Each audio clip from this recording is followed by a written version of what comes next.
I stand here alone, except I'm not really alone, am I? I look up to the sky. Some might say that it is dark and foreboding, and this is only relieved by the twinkling explosions that the stars emanate from above. In desperation, I strain my eyes, sometimes dazzled and other times despondent, as I frantically attempt to seek out what I'm looking for. I know it's there. I have to find it. I must see it before my head literally threatens to have its own explosion. A mix of desperation and depression are threatening my mind. And then it happens. The tiny spark of white light that I have been compulsively seeking and silently praying for has suddenly appeared and come to life. Like a shining beacon in a dull landscape. I quickly close my eyes and then reopen them. Am I dreaming, or is this vision actually real? Such a release rushes through my body, and without realizing it, I silently start twirling around like a ballerina in my favourite music box, and I pirouette a perfect circle in utter jubilation. I can almost feel the magic that is sprinkling itself in invisible dust all about me. I can see it, feel it, taste it, but to any curious onlookers or bystanders, it is indiscernible, unseen to the naked eye.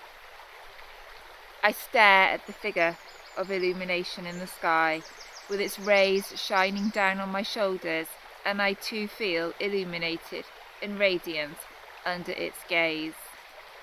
No, I shouldn't say its gaze, when I know that it is actually you, your gaze, your way of communicating with me again, after you were consumed by the demons that attacked your body and took you away from me, and I was left with a mammoth gaping hole of blackness and grief. Before you were mercilessly overcome by your invaders, you somehow had the foresight to say to me, before you succumbed, that I must look up to the sky every night and you would be there waiting for me. So I would never be truly alone. This was to be a special secret between us. I was the only one who had stuck by you until the end. The rest of your so-called family had long since gone, either pushed away or had given up, never truly understanding what was happening to you, and how your life was extinguished by something far, far stronger than you could ever hope to defeat and overcome. I find a sheltered spot on the grass by a large oak tree that has not yet been visited by Jack Frost's icy hands. I lean back against the old oak trunk and revisit the days where your laughter rang out loud and clear, long before it became dulled and numbed by the drink. I rest my head back and smile as I'm transported back to the day when I first met you and how nervous you were. I was too, I tell you, but I kept it hidden by inanely talking total nonsense in a bid to put you at ease. It worked. We go into the pub where you tried to teach me how to play pool, but I was completely useless. Then we are dancing and singing, laughter ringing out as I regale stories of my nightclub days and my devil-may-care attitude. I transformed from quiet as a mouse to vibrant butterfly with wings. Boy, had I earned those wings, my stripes. You gave me the courage to be me. You believed in me, rather than all the others who had constantly doubted me, belittled me, bullied me, squashed my spirit. Suddenly, I'm transported again. We are off on one of our many walks, you, me, and Bob's the dog, with his toothy grin. We're at the seaside, me and you are paddling, and Bob's is off swimming. We smiled as he did his supreme doggy paddling, never once worried that he'd make it back to shore, as he was the strongest of swimmers, and definitely the most enthusiastic. Then we're off again, this time in the car.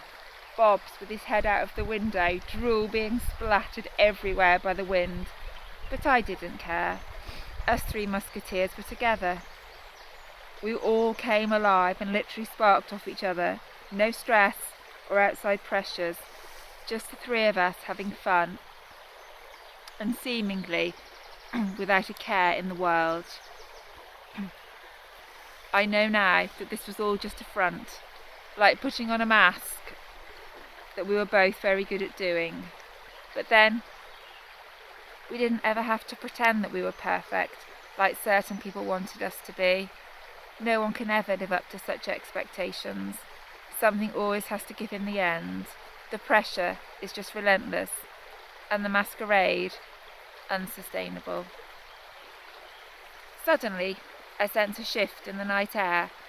An unexpected chill wind starts to blow, almost taking my breath away. A frown is suddenly etched on my brow, an abrupt and unexpected shift in my memories. An unforeseen metamorphosis has taken place deep within you. It is now becoming more pronounced, more visible. You are mutating into a stranger, and all light and life is being extinguished from you, wrung out, and I no longer recognize you.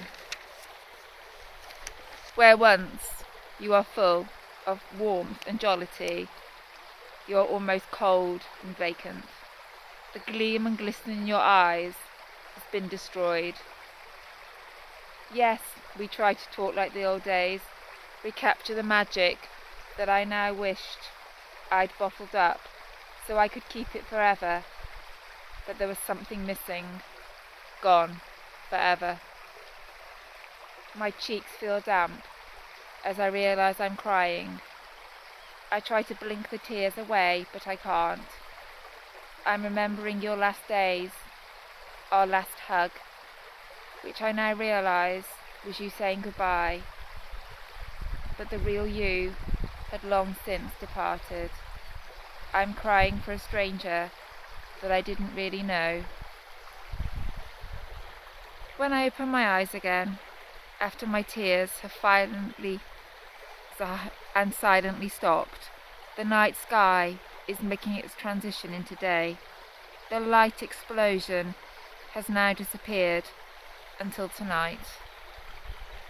Much as I am exhausted by my lack of sleep and rest, I know that in a few short hours I will sit in the garden again, searching for you, so that we can reminisce some more.